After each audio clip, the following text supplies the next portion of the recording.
Good morning, students. Now we are going to see class 11th, chapter 1, poetry, a photograph. So this poetry is photograph is written by Shirley Tolson. In this poem, the poetess recalls her mother when her age was 12 years old. The poetess describes her feelings at the loss of her mother. Her mother has been dead now for more than 12 years ago. The poetess recalls how her mother used to look at the photograph and remember her own childhood days, and that was full of happiness. In the second phase of the poetry, we shall see the poetess recalls the loss of her mother's laughter, because mother is dead, she is no more in this world. And this memory makes her very, very emotional. Actually, this poetry is a story in the form of poem. So I would like to give a summary of the entire story so that it will be easy for you to understand the poetry.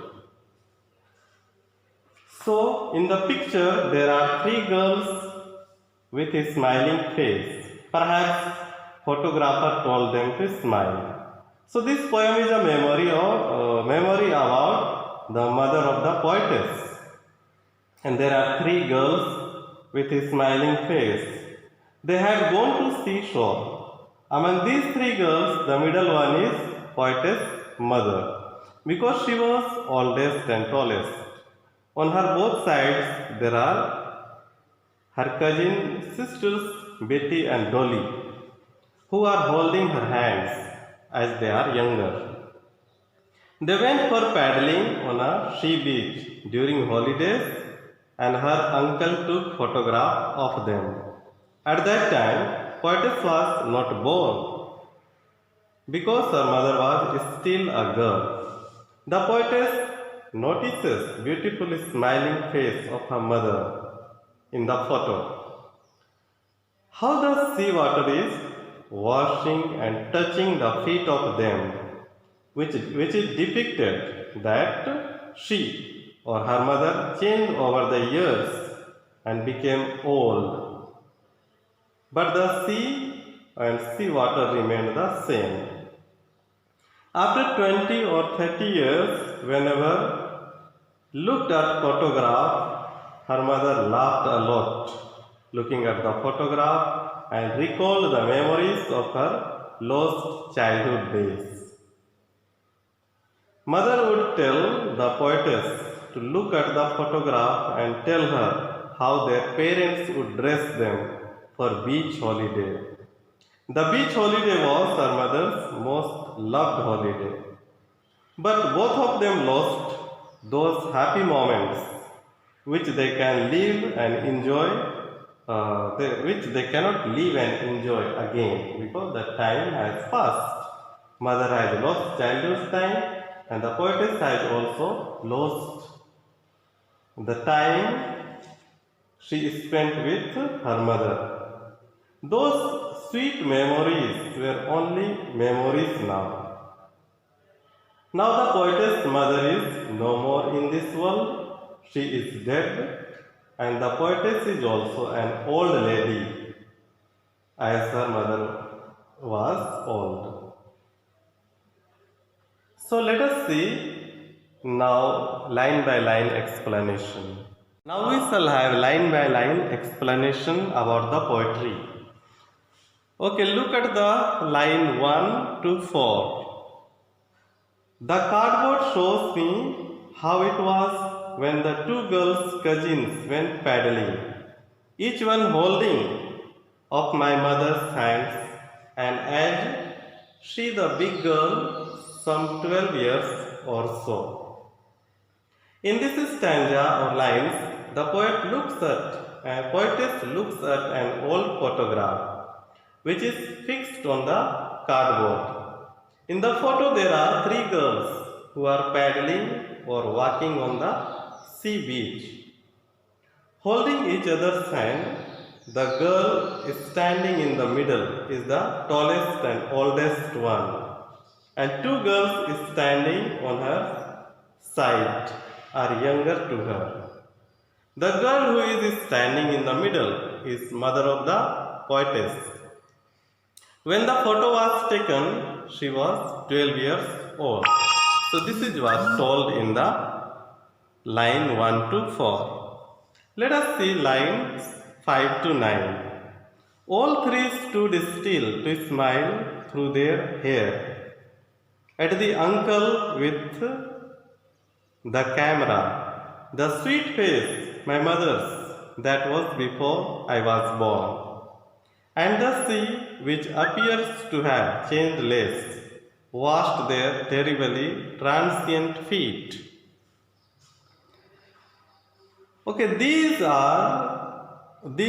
all three girls stood there. There is a smile on their face. So they are standing in the sea water, and there is a smile on their face, and that can be seen through their hair. So a smiling face can be seen through hair, because the wind is blowing and the hair is also blowing along with the wind. Again the poet tells us how the photograph was taken. Her mother's uncle clicked the photo and told them to take a pose. All these three girls looking at the camera and smiling.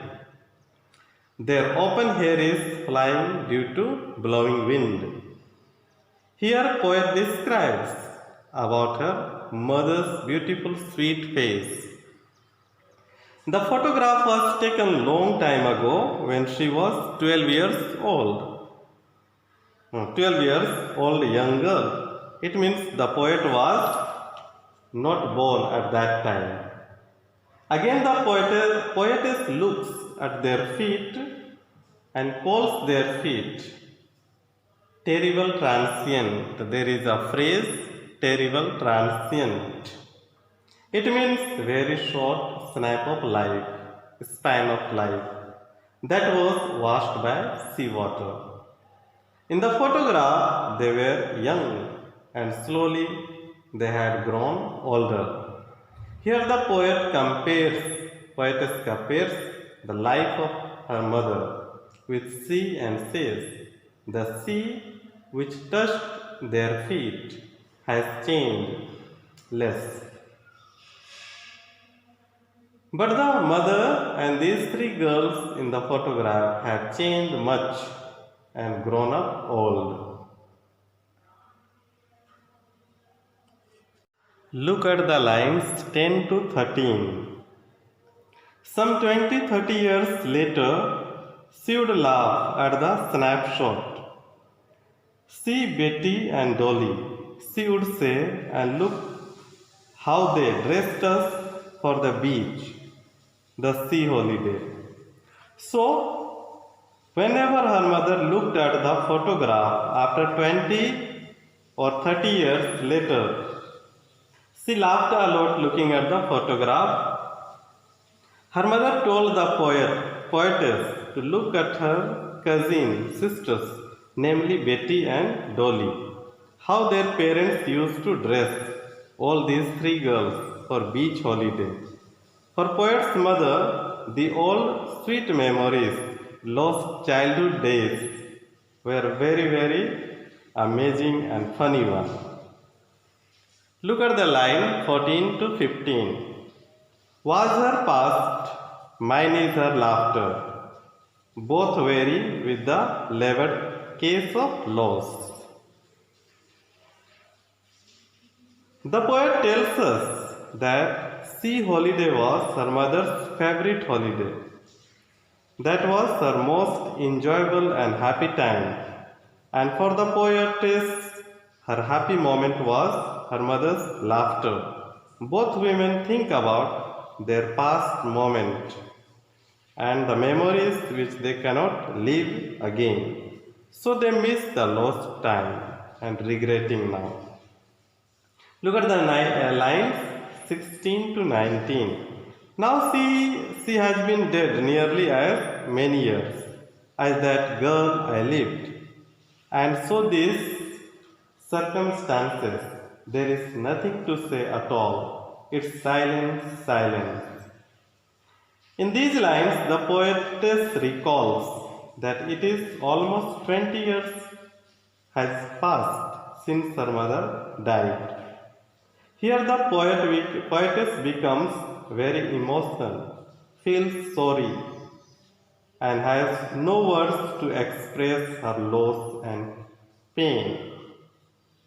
The loss of mother and her pain. The loss of mother's laughter. The poet is completely lost in the memories of her dead mother. Therefore, in a painful silence, she stops poetry, unable to express or utter any words.